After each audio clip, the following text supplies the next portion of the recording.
Good morning students, कैसे हैं आप सब। मैं ठीक हूँ और होप कि आप एकदम ठीक ठाक होंगे और आपकी स्टडीज़ बहुत अच्छी चल रही होंगी। तो बच्चों, आज हम देखने वाले हैं हमारी क्षितिज बुक का क्लास 9th का चैप्टर फर्स्ट हमने पढ़ लिया है और आज हम देखेंगे उसके क्वेश्चन आंसर। तो क्वेश्चन आंसर हमें कॉपी में नोट डाउन भी करना है और समझना भी है। कुछ नहीं समझ में आता तो आप मुझे कांटेक्ट कर सकते हैं और एक दो बार पढ़ेंगे तो आपको क्वेश्चन आंसर डेफिनेटली समझ में आ जाएगा।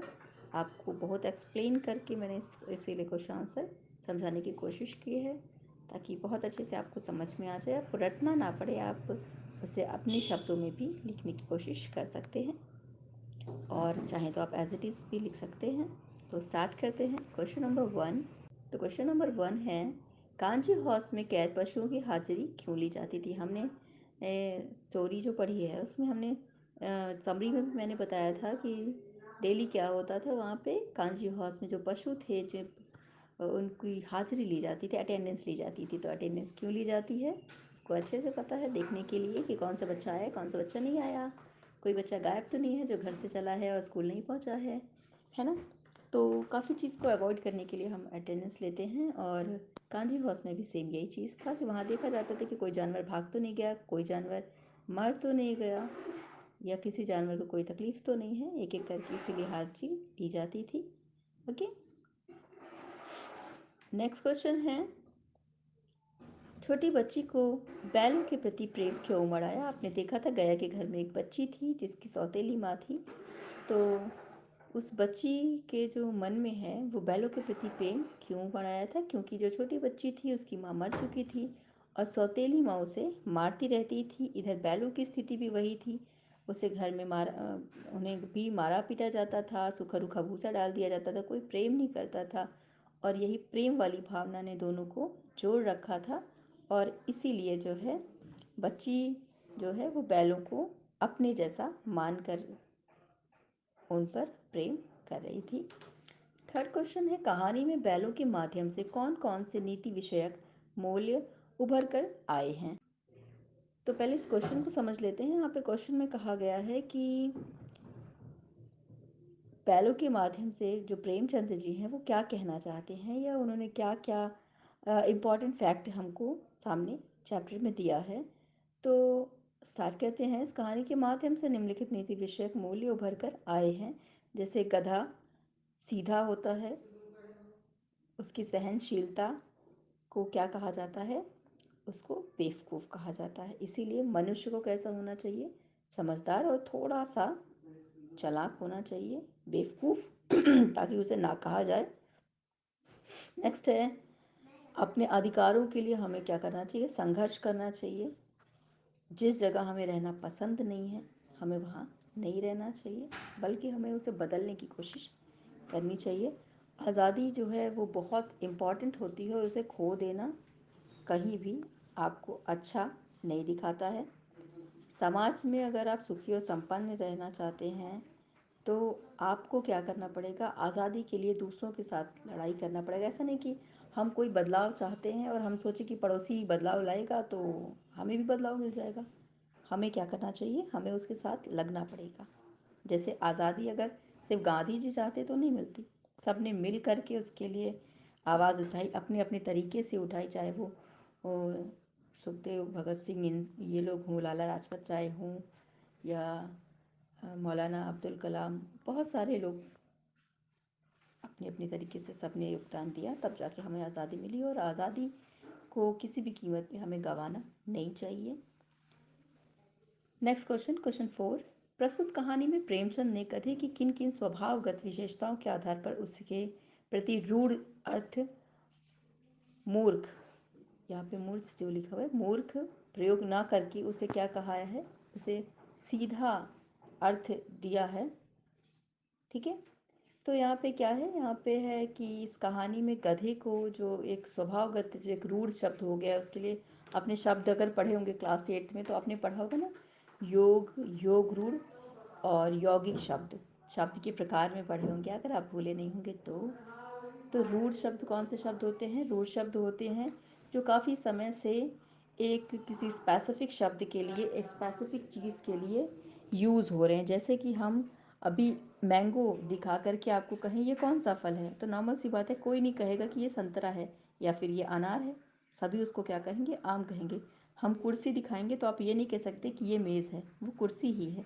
तो कुर्सी शब्द उसके लिए क्या हो गया है, रूढ़ हो गया है काफ़ी समय से, और अब हम उसको क्या कहते हैं, कुर्सी ही कहते हैं। तो उसी तरीके से जो आपका शब्द गधे के लिए मूर्ख शब्द क्या हो गया है, रूढ़ शब्द हो गया। बल्कि यहाँ पे जो हमारे राइटर हैं वो कहते हैं कि उसको सहनशीलता, उसके सीधेपन को हम क्या कह सकते हैं, मूर्ख ना कहकर हम उसे एक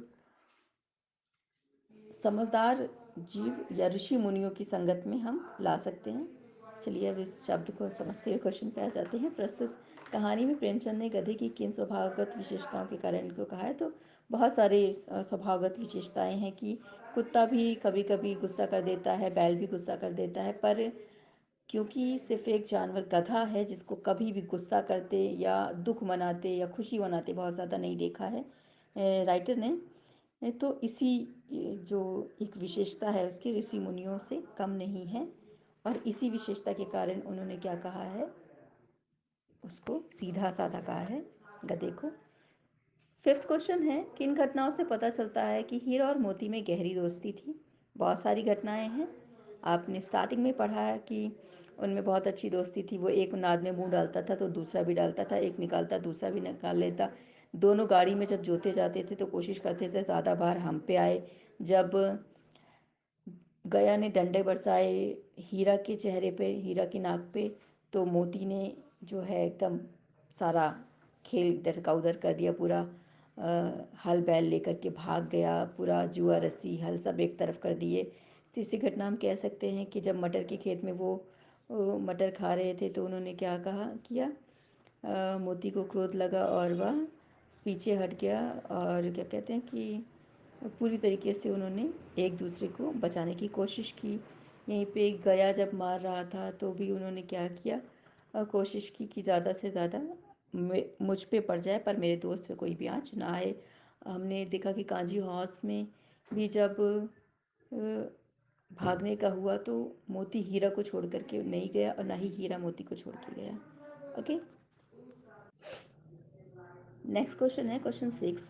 लेकिन औरत जात पर सींग चलाना मना है, या भूल जाते हो। हीरा के इस कथन के माध्यम से स्त्री के प्रति प्रेमचंद के दृष्टिकोण को स्पष्ट कीजिए। यहाँ पे जो हीरा है वो चंचल नहीं अपितु वो सीधा स्वभाव का है, वो समझदार बताया गया है।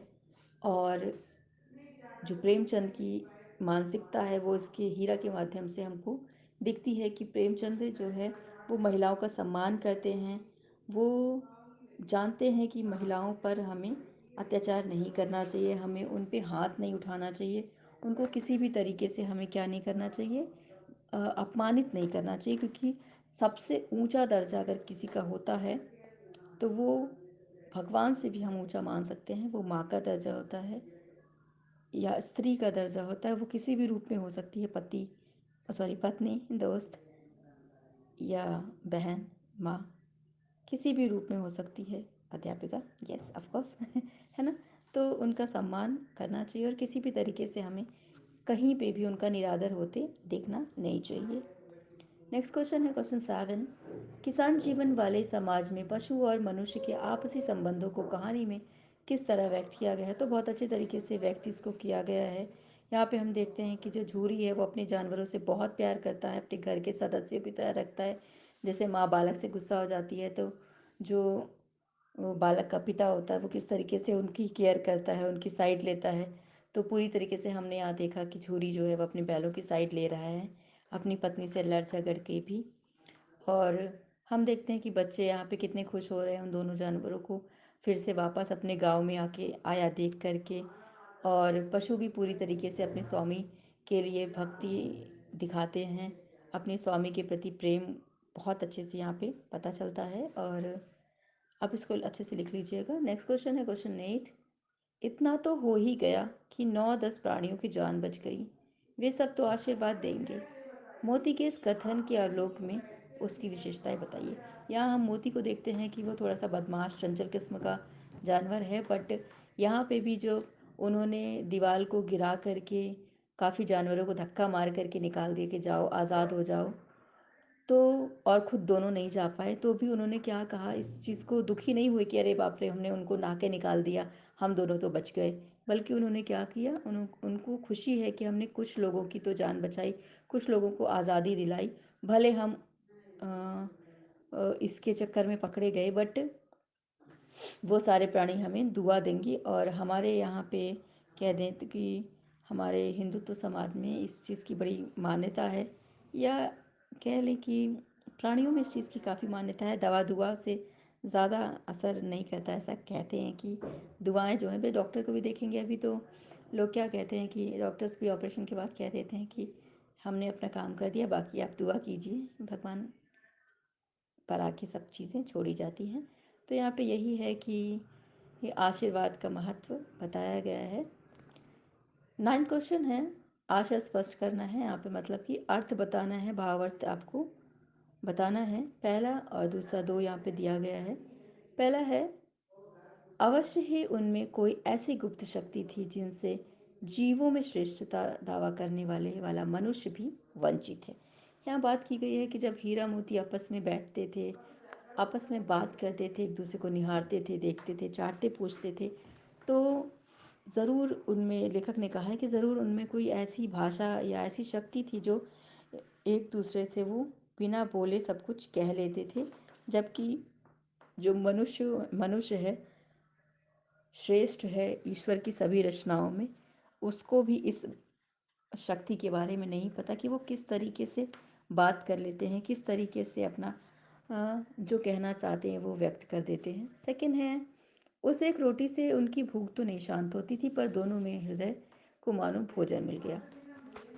यहाँ पे उस समय की बात की गई है जब वो लड़की आकर के एक रोटी दे देती थी दोनों को आधी आधी, और वो बड़े प्रेम से खा लेते थे, बल्कि वो नाद में मुंह नहीं डालते थे पूरे दिन की भर की थकान के बाद भी।